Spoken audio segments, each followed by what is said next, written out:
perspectiva de Weber, nas circunstâncias... A filosofia do Hegel tem sido considerada... O conhecimento da língua ao conhecimento. Como Le Breton...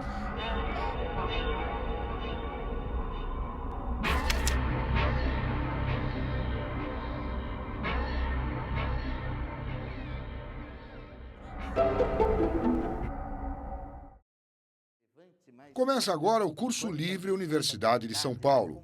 O professor Nilson José Machado continua a explicação sobre as competências do professor e mostra a função e o objetivo de desenvolver habilidades como a mediação, a tecedura e a fabulação.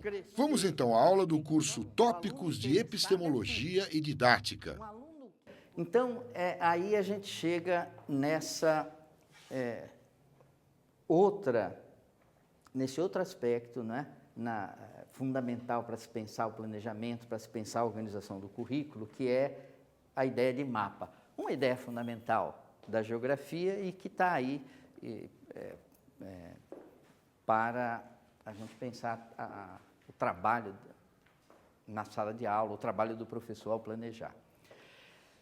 É preciso mapear, para poder planejar, mapear o que é relevante, o que não é relevante, o que é fundamental. Relevante ou não tem a ver, claro, com o projeto que se tem, não é? Tem a ver com o projeto. Nada pouca coisa é absolutamente relevante ou absolutamente irrelevante. Você não teria argumentos para defender, tem que ensinar isso porque é absolutamente relevante em todas as áreas, para todo mundo. Teria algumas poucas coisas, mas não daria para justificar a maior parte das coisas que a gente põe no currículo. A relevância em relação ao projeto que se tem, né? São os cursos específicos, num curso de engenharia, num curso, não é, assim, o assado, o tipo de projeto é que vai me levar a mapear, a relacionar um tema, um assunto como relevante, né? E a ideia de mapa, tal como a questão das ideias fundamentais, a gente tem assim alguns critérios, né? A ideia de mapa também tem uns elementos assim para poder a gente ver. Eu vou mapear, vou ver o que é relevante, o que não é relevante, mas quanta responsabilidade, né? Como é que eu decido se isso é relevante, isso não é relevante? Como é que eu faço isso, né? Então, veja, aqui a discussão do planejamento fica séria, porque, veja, em primeiro lugar, a gente não decide isso tirando da cabeça da gente o que é relevante e o que não é relevante, né, arbitrariamente. Todo mapa, todo planejamento se refere a um projeto, como já foi dito, né? Tecnicamente, quando eu penso em mapa em sentido cartográfico, não é? Então, eu vou fazer um mapa de uma certa região aqui da Terra, vou fazer um mapa, eu tenho que escolher um sistema de projeção. Tem que escolher como que eu vou mapear isso. Há muitos tipos de mapa, muitos sistemas de projeção. Significa, eu posso fazer o mapa sob muitos pontos de vista. Na cartografia, na geografia, você pode fazer mapas hidrográficos, né? Mapas de relevo, mapas assim, econômico, mapa político, né? Com interesses diferentes, tipos de mapa. De uma maneira técnica, você pode fazer aqui mapas cilíndricos, cercando a Terra por um cilindro, né? Irradiando tudo a partir do centro. E aí eu vou fazer um mapa aqui, ó, dessa porção da Terra, né?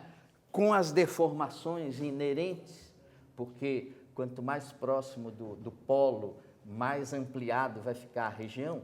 Quanto mais próximo do Equador, mais em verdadeira grandeza, ou mais próximo da verdadeira grandeza vai aparecer. Mas isso, eu posso fazer um mapa colocando esse cilindro em qualquer posição. Se eu colocar nessa posição, aí essa região daqui é que vai ficar mais ou menos em verdadeira grandeza, né? Sem deformação. Quer dizer, qual é o projeto? E depois isso é só um tipo de mapa cilíndrico. Você pode fazer muitos tipos de mapa, há outros sistemas de projeção, né? Outras maneiras de mapear. Eu posso fazer um mapa da Terra assim, pegando um plano aqui e irradiando, por exemplo, não é? A partir do centro, diretamente no plano. Não é? Cada ponto da superfície da Terra aqui no plano, a esfera tangente aqui ao plano. Então, esse ponto vem para cá. Então, são muitos tipos de mapas diferentes, né? Então, metaforicamente, eu estou dizendo, são muitos projetos institucionais diferentes. E eu vou planejar numa perspectiva. Escolher um sistema de projeção é escolher um ponto de vista para olhar para a região. Há um livro interessantíssimo para se ler sem pressão, assim, de tempo, do Monmonier.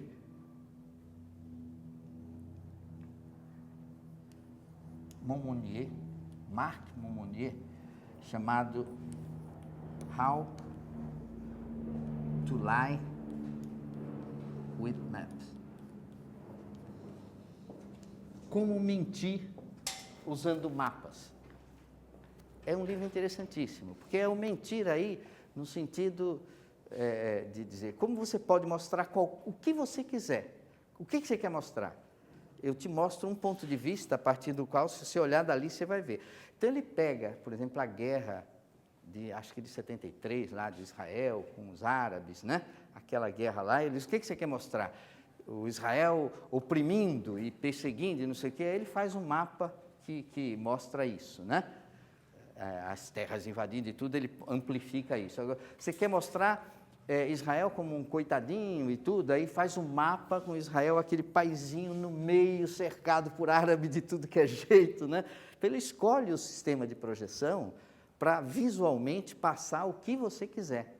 A escolha da escala, você quer mostrar que o salário cresce muito, você encurta a escala no eixo X, aí, pum, o negócio fica assim, né?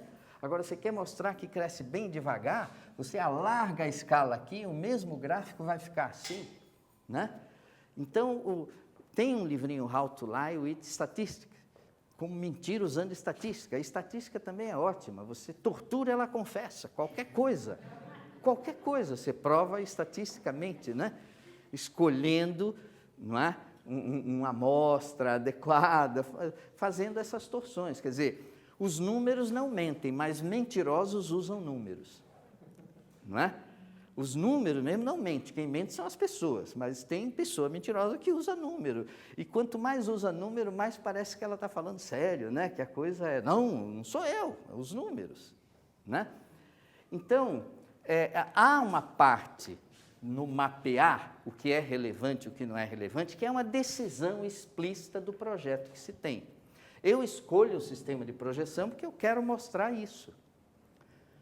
Não é pecado, não é errado, não dá para você planejar sob todos os pontos de vista, não é?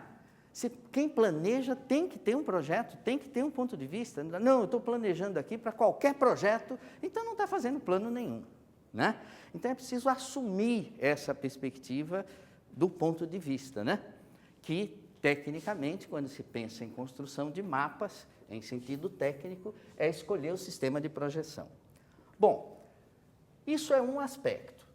Um outro aspecto que dá uma certa objetividade ao mapeamento e ao planejamento, como fazer mapa, não é? Aqui é o sistema de projeção, não é?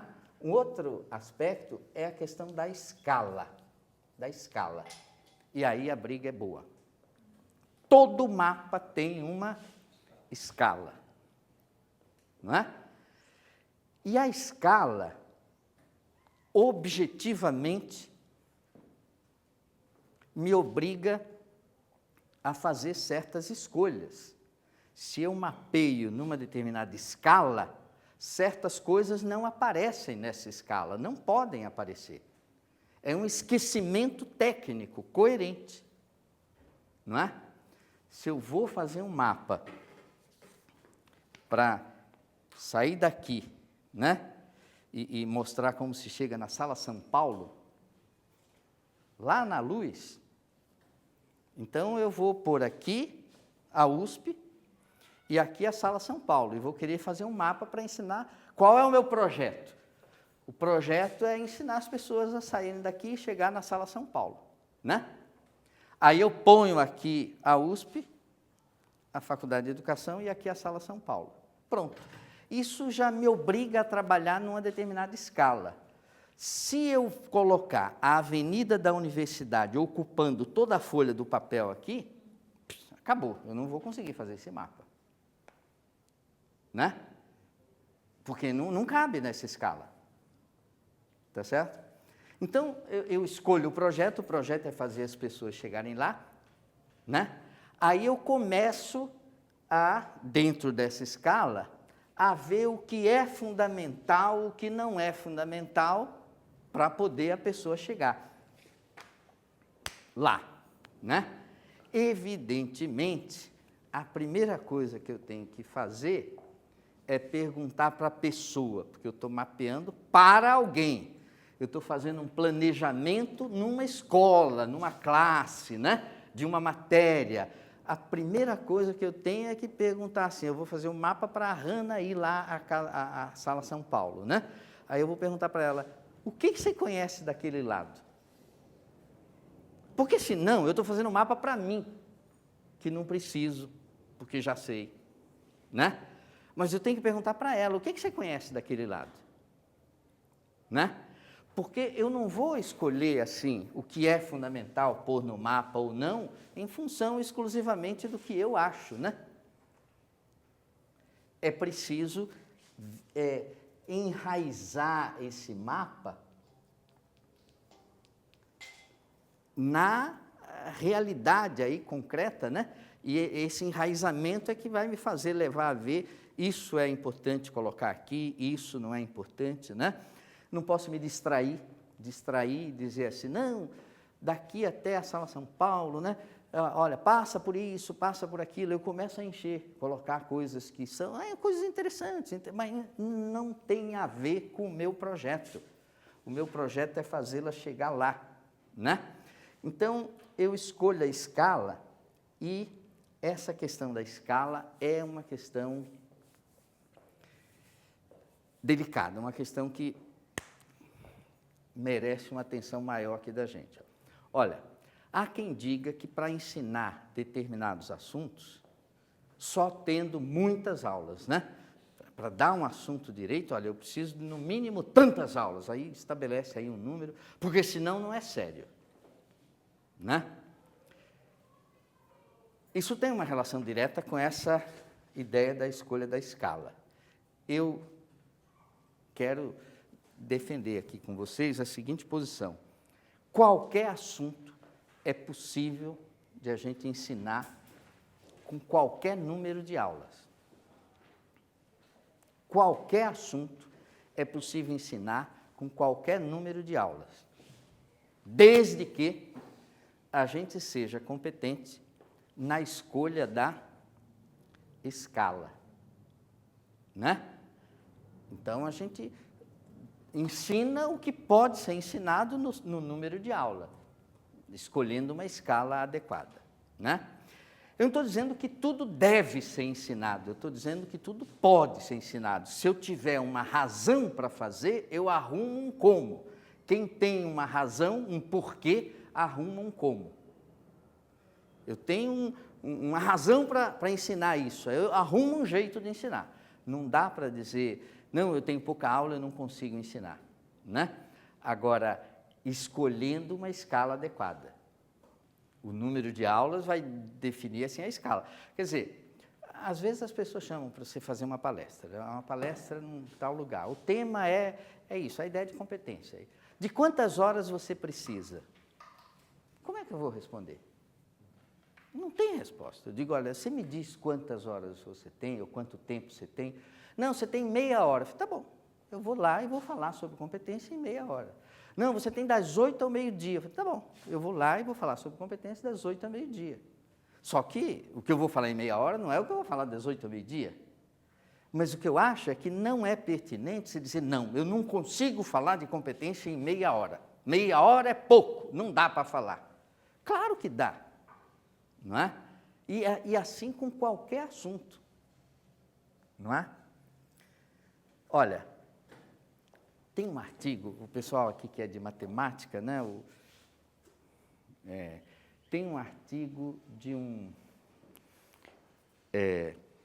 uma pessoa que escreveu um livro de história da matemática, história concisa da matemática, o Struik. Não sei se alguém já ouviu falar. O Struik. Então, ele conta que um dia, num artigo, né?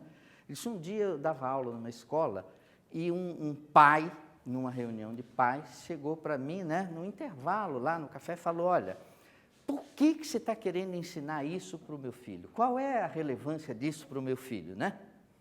Mas me diga em 5 minutos, porque eu estou saindo daqui. Aí, o artigo que ele escreve é assim, né? Por que tal coisa é importante? Uma resposta em 5 minutos. Porque foi a vida dele lá, na realidade, ele teve que responder aquilo para o pai em 5 minutos.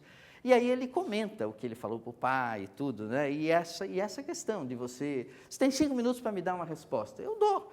Agora, se eu tiver 50, a resposta vai ter outro teor. Mas não dá para dizer, eu só consigo abrir a boca e falar uma coisa pertinente se eu tiver tanto de tempo. Não é? Isso falha, assim, na falta de experiência e tudo na escolha dessa escala. Vou dar um exemplo aqui, mas diga, Léo. O planejamento, Léo,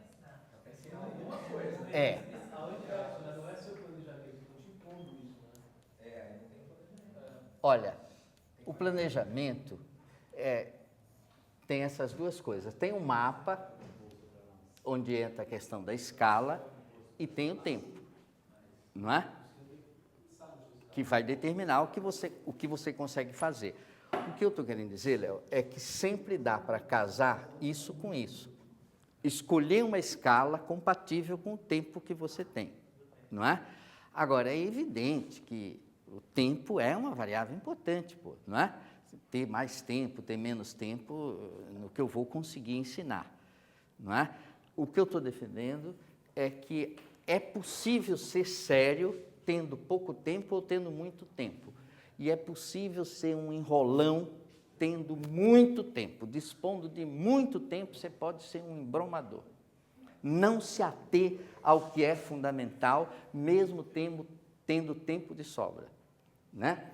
Deixa eu dar um exemplo para vocês. É um exemplo, assim, que não é para o pessoal que é aí de matemática especificamente, mas cálculo diferencial e integral.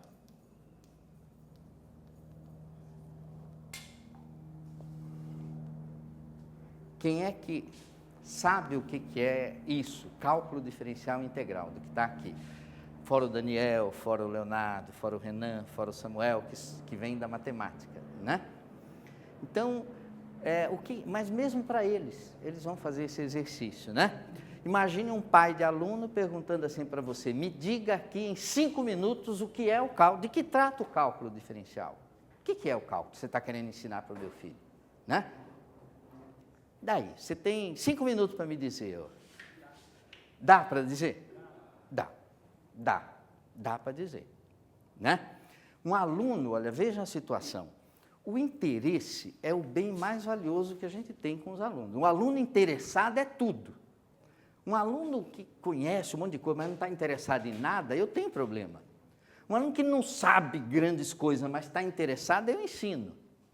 Então, imagine que um aluno, Léo, um aluno que nem entrou na universidade ainda, está no ensino médio, eu estou dando aula no ensino médio, aí um aluno me procura e diz assim, professor, o que é cálculo diferencial integral, né?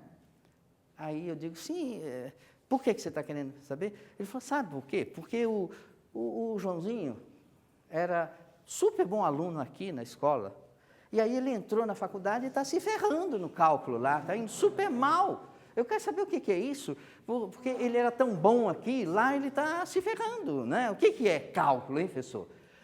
Poxa, o aluno está super interessado, né?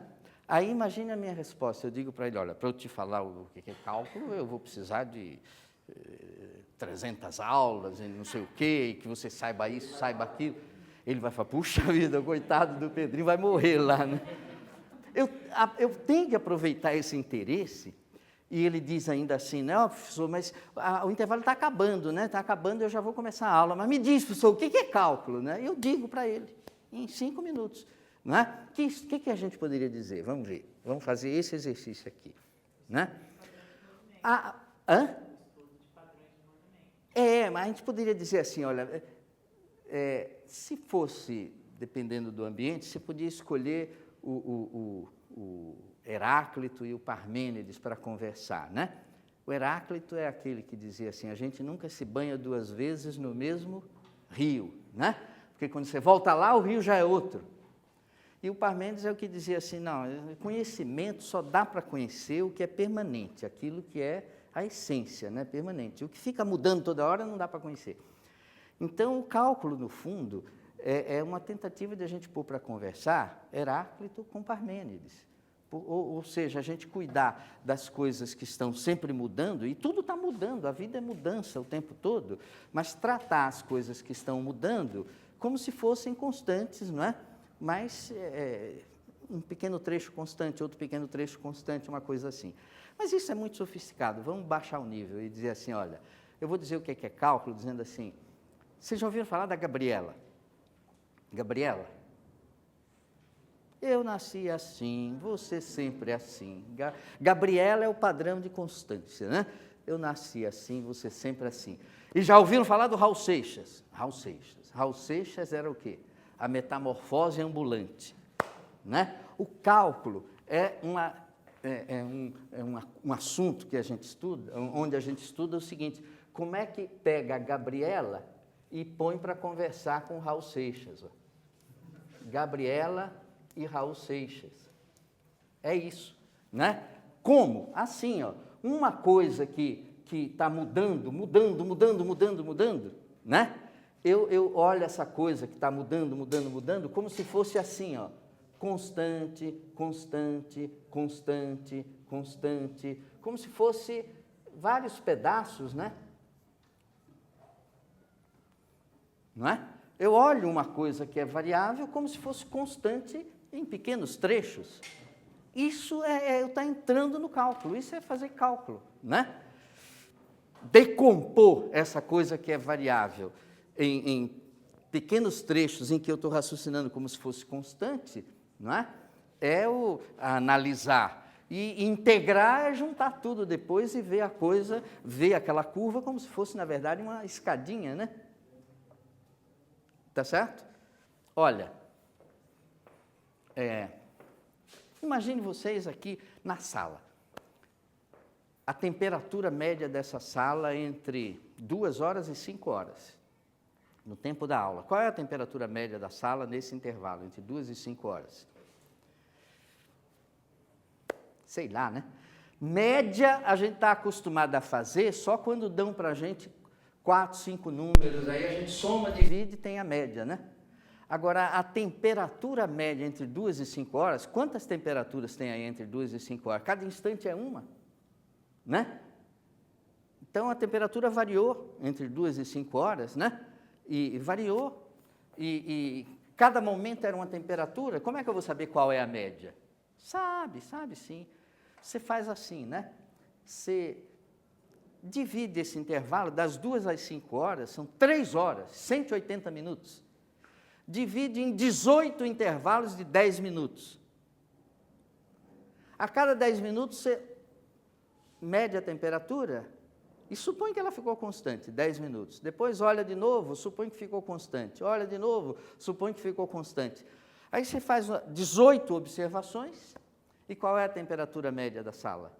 É só somar essas 18 observações e dividir por 18. Achou a média, não é? Esse tipo de raciocínio é a matriz do cálculo, né? É raciocinar assim com uma coisa que é variável como se fosse constante em pequenos trechos, em todos os contextos que vocês imaginarem, né? Sempre que eu vejo uma coisa variando e eu não me assusto e trato a coisa que é variável como se fosse constante, constante, constante, uma escadinha, eu estou fazendo cálculo, diferencial integral, né? Diferencial de quebrando e integral de juntando.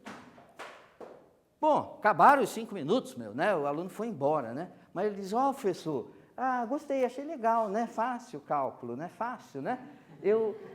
Sexta-feira à tarde, eu estou livre, das 2 às 6 eu tenho livre, aí eu vou vir para cá para o senhor me explicar mais do que é o cálculo. Tá bom, professor? Eu falei, tá bom.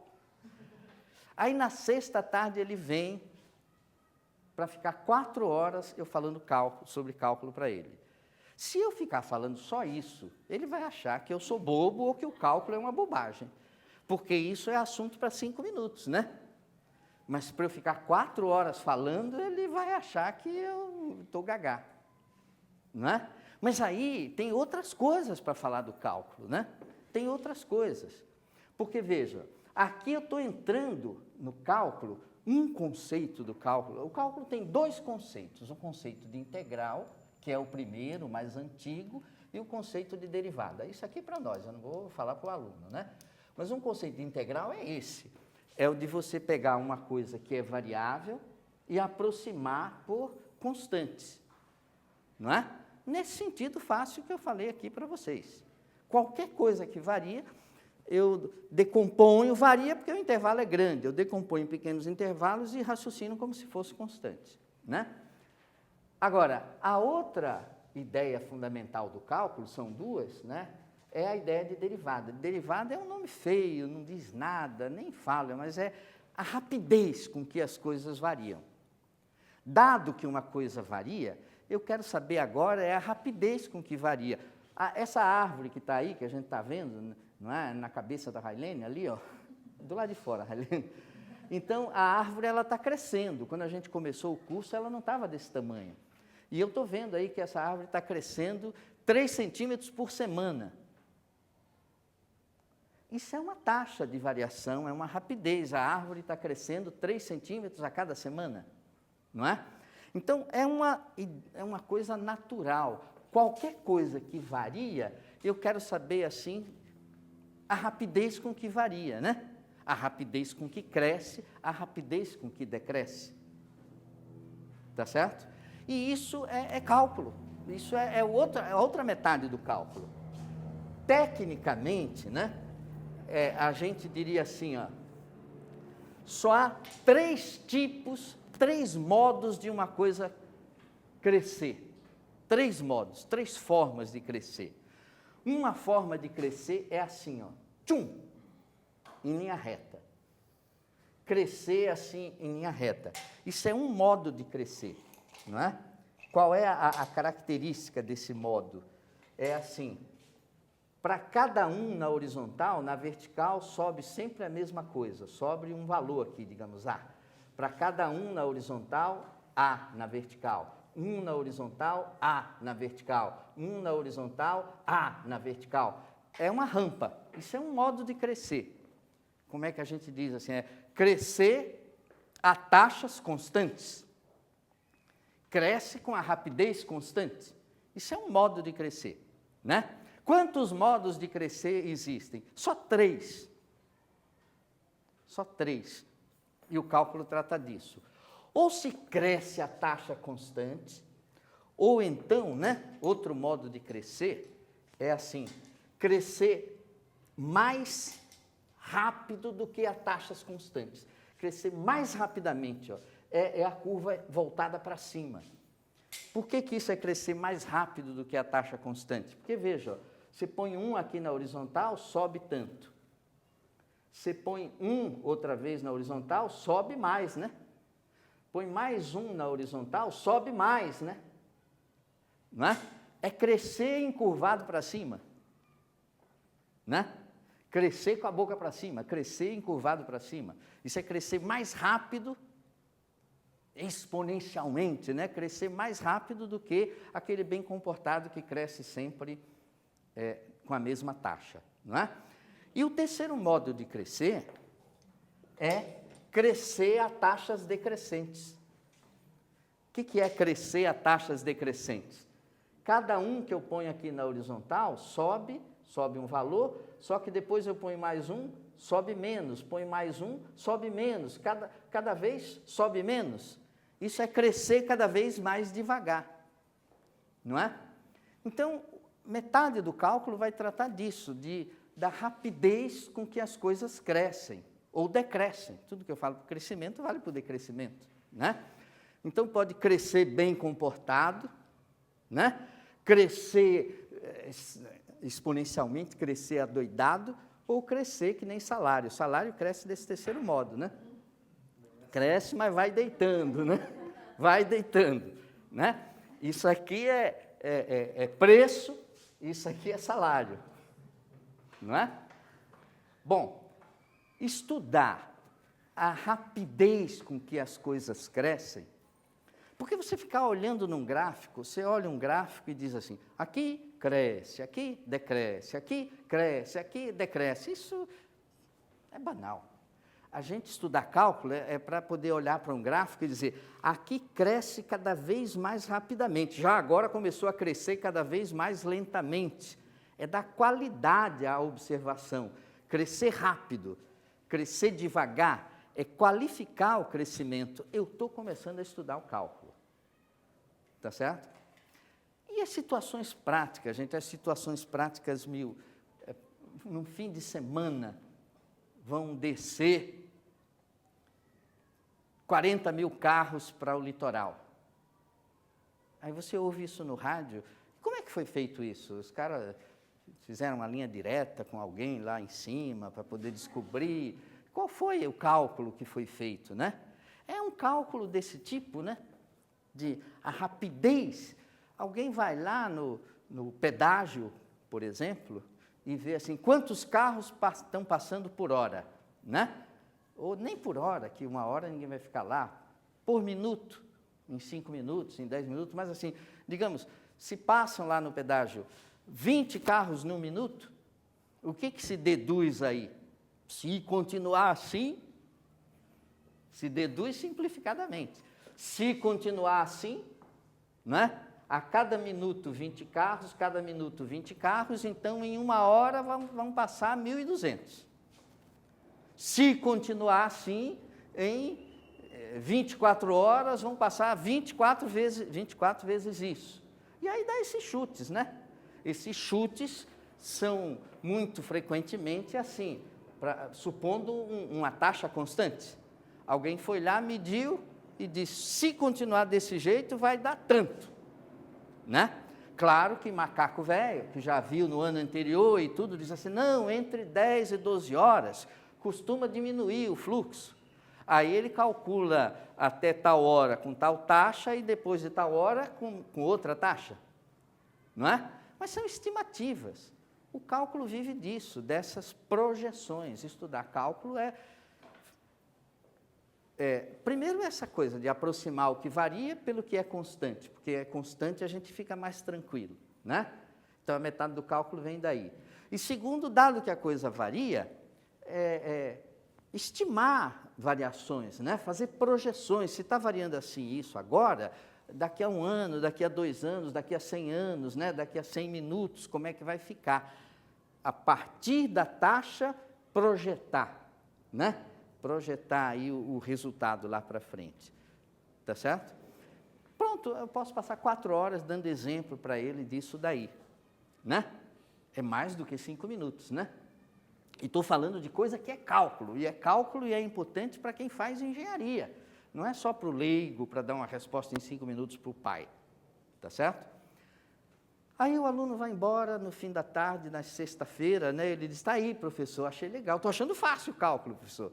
Ó, toda sexta eu vou vir aqui até o fim do ano, porque daí, quando eu entrar na faculdade, né, professor, toda sexta eu vou vir, né? Tá bom, venha. Aí eu vou ter que me organizar, porque sexta que vem eu não vou falar só isso. Eu não posso ficar falando isso ou dando exemplo disso, né? Aí eu vou ter que escolher outras coisas para falar, tá certo? É isso que é escolher a escala, né? Escolher a escala, mas mesmo com os 5 minutos, você pode estar sendo honesto no sentido de estar se detendo no que é fundamental, né? E, às vezes, as pessoas têm muitas aulas, muitas mesmo, para dar um determinado assunto, enchem de informações, mas não põem o foco realmente no que é fundamental. Deixa eu dar um exemplo para concluir. Imagine que eu estou dando aula, né, de trigonometria. Um assunto de matemática, trigonometria. Eu posso dar um curso inteiro de trigonometria, ficar 6 meses aí falando de trigonometria, né? Se eu não falar de 2 coisas, 2 ideias fundamentais, o meu curso de trigonometria não foi bom. E, frequentemente, nos cursos de trigonometria, só se fala de um, não se fala nem dos 2. E tem 2 ideias que são fundamentais para a trigonometria, né?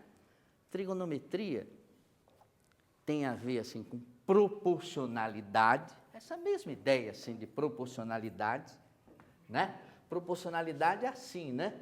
Quer dizer, uma rampa, isso dividido por isso dividido por isso, dá a mesma coisa que isso dividido por isso, né? Dá a mesma coisa que isso dividido por isso, dá a mesma coisa que isso dividido por isso, não é?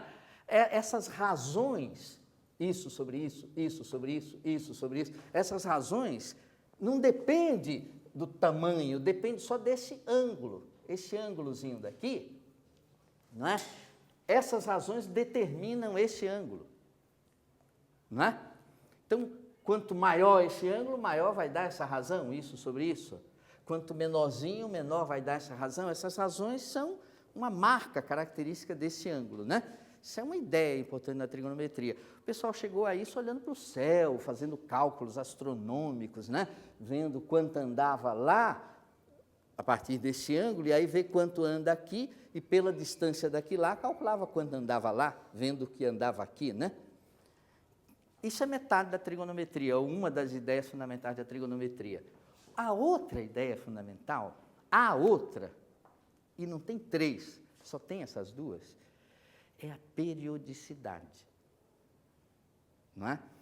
Quer dizer, quando você começa a medir ângulos, o normal é você começar a ter como referência a volta. Ângulo é assim, uma volta, meia volta, 1/4 de volta, né? Quando eu começo a associar ângulo à volta, eu começo a ver assim que, quando retorna ao ponto de partida, começa tudo de novo, não é? Então, se eu tivesse um ângulo aqui, pequenininho, ou um ângulo, uma volta mais esse pedacinho, ou 2 voltas mais esse pedacinho, essas razões iam dar a mesma coisa. Não é? Então, a trigonometria, as razões trigonométricas, elas têm essa característica da periodicidade, a repetição. A cada volta repete, né? Repete, repete, repete. As funções periódicas, e aí na trigonometria a gente estuda uma função periódica, assim, o seno, né? Seno, uma função periódica, que é essa razão, isso sobre isso aqui. Então, essas funções periódicas, tudo que há no mundo que se repete, é expresso por uma função dessa. Pode ser um som, uma oscilação sonora, né? Pode ser as marés, você mora diante de uma praia e vê a maré subir e descer todo dia, né? 2 vezes por dia, né? Pode ser o próprio dia, pode ser as estações do ano. Se eu for descrever qualquer fenômeno periódico, tudo acaba caindo num seno, tudo vira seno. Não tem nada periódico no mundo que não possa ser traduzido por um seno. Eita funçãozinha poderosa, né? Tá certo? Então, se eu vou estudar fenômenos periódicos, do som, as marés, as estações do ano, o que for, eu vou precisar dessas razões trigonométricas aí. Isso é fantástico, absolutamente fantástico. Só que eu posso dar um curso de 6 meses, de 1 ano, e nem sequer citar isso. Citar que aquela funçãozinha que a gente está aprendendo, ela é a base para eu explicar tudo que é periódico que existe na vida. Batida do coração, não é? Pulsação, tudo que é periódico é um seno, né? Tem gente até que vai dizer assim, não são, tem seno e tem cosseno, mas não tem não, cosseno não existe. O cosseno é um seno, até o nome, o cosseno é o seno do co, seno do complementar. É um seno também, não passa de um seno, né? Então, literalmente, tudo não passa de uma função seno, né? Então, veja, é possível ter muitas aulas e planejar um curso enorme, né?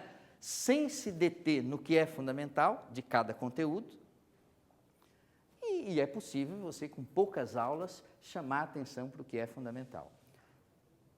Em resumo, né? Quando a gente planeja, esse planejamento não fixa e determina de uma vez tudo que os alunos vão aprender. Esse planejamento é para deflagrar um processo, incendiar, começar um fogaréu aí, né? A partir do que se coloca, né? A partir dos centros de interesse que se criam, né? A partir dos contextos, né? Aquilo você semeia num planejamento e sai dali e o cara vai procurar uma coisa, procurar outra, né? Ter a expectativa em qualquer planejamento de que tudo que você vai ensinar está ali, tudo que o aluno vai aprender está ali, é isso, e fale agora ou cale-se para sempre, não entender direito o que é um planejamento ou o que é o próprio conhecimento, não é? Ali, então, criar os contextos, os pretextos, as razões, os interesses, não é?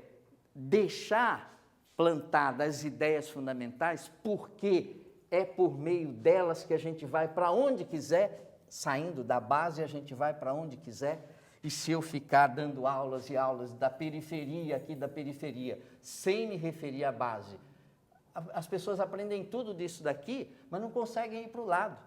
Elas ficam travadas aqui, né? Se eu aprendo aqui, mas partindo das ideias fundamentais, isso aqui me leva para todos os outros lugares, inclusive que não foram estudados na aula especificamente, mas a semente ficou colocada, não é? Bom, o tempo foi, gente?